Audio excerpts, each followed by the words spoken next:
পাণ্ডবা নির্জলা একাদশী ব্রত মাহাত্ম্য। জ্যৈষ্ঠ মাসের শুক্লপক্ষের এই নির্জলা একাদশী ব্রত ব্রহ্মবৈবর্ত পুরাণে শ্রী ভীমসেন ব্যাস সংবাদে বর্ণিত হয়েছে।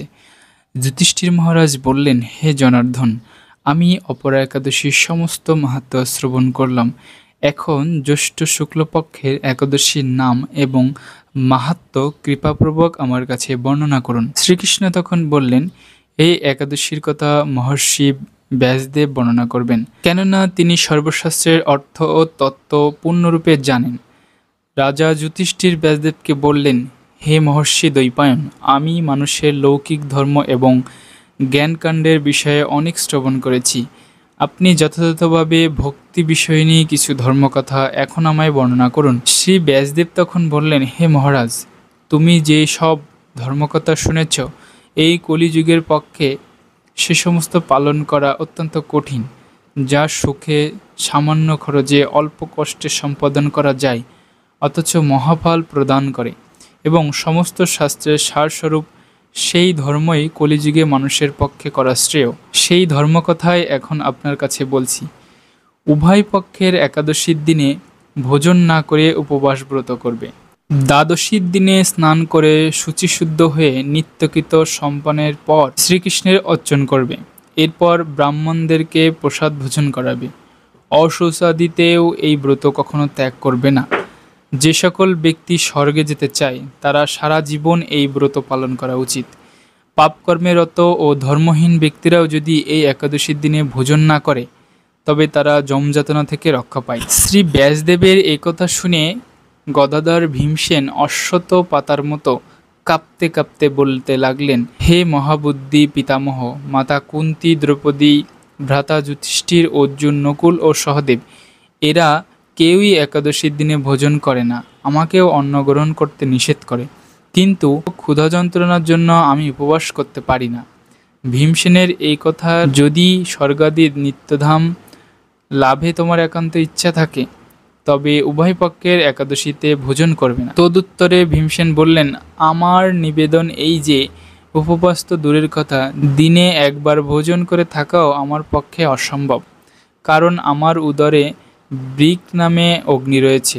ভোজন না করলে কিছুতেই সে শান্ত হয় না। তাই প্রতিটি একাদশী পালনে আমি একেবারেই অপারগ।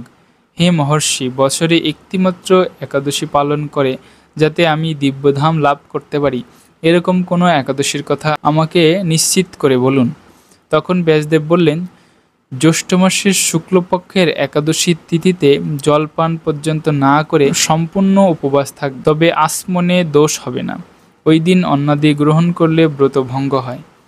একাদশীর দিন সূর্যোদয় থেকে দ্বাদশীর দিন সূর্যাস্ত পর্যন্ত জলপান বর্জন করলে অনায়াসে 12টি একাদশীর ফল লাভ হয়। বছরে অন্যান্য একাদশী পালনে অজান্তে যদি কখনো ব্রতভঙ্গ হয়ে যায়, তাহলে এই একটিমাত্র একাদশী ব্রত পালনে সেই সব দোষ দূর হয়। দ্বাদশীর দিনে ব্রহ্ম মুহূর্তে স্নানাদি কার্য সম্পন্ন করে শ্রীহরির পূজা করবে। সদাচারী ব্রাহ্মণদের বস্ত্রাদি দানসহ ভোজন করিয়ে আত্মীয় স্বজন সঙ্গে নিয়ে ভোজন করবে। এরূপ একাদশী ব্রত পালনে যে প্রকার পুণ্য সঞ্চিত হয়, এখন তা শ্রবণ করো। সারা বছর সমস্ত একাদশীর ফলেই এই একটিমাত্র উপবাসে লাভ করা যায়। শঙ্খচক্র গদাপদ্মধারী ভগবান আমাকে বলেছেন, বৈদিক ও লৌকিক সমস্ত ধর্ম পরিত্যাগ করে যারা একমাত্র আমার শরণাগত হয়, এই নির্জলা একাদশী ব্রত পালন করে, তারা সর্বপাপ মুক্ত।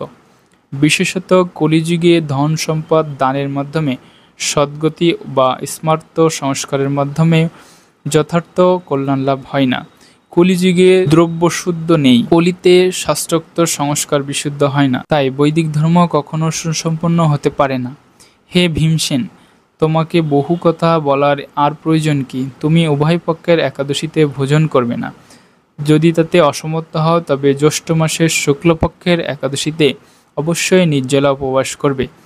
এই একাদশী ব্রত ধনধান্যে ও পুণ্যদায়িনী। যমদূতগণ এই ব্রত পালনকারীকে মৃত্যুর পরেও স্পর্শ করতে পারে না। পক্ষান্তরে বিষ্ণুদূতগণ তাকে বিষ্ণুলোকে নিয়ে যান। শ্রী ভীমসেন ওই দিন থেকে নির্জলা একাদশী পালন করতে থাকায় এই একাদশী পাণ্ডবা নির্জলা বা ভীমসেনী একাদশী নামে প্রসিদ্ধ হয়েছে। এই নির্জলা একাদশীতে পবিত্র তীর্থে স্নান, দান, জপ, তন ইত্যাদি যা কিছু মানুষ করে তা অক্ষয় হয়ে যায়। যে ব্যক্তি ভক্তি সহকারে এই একাদশী পাঠ শ্রবণ বা পাঠ কীর্তন করেন তিনি নিশ্চিত বৈকুণ্ঠ ধাম প্রাপ্ত হন। হরে কৃষ্ণ কৃষ্ণ কৃষ্ণ হরে হরে, হরে রাম রাম রাম হরে হরে। ভিডিওটি শেয়ার করে সকলের কাছে ছড়িয়ে দেওয়ার অনুরোধ রইল।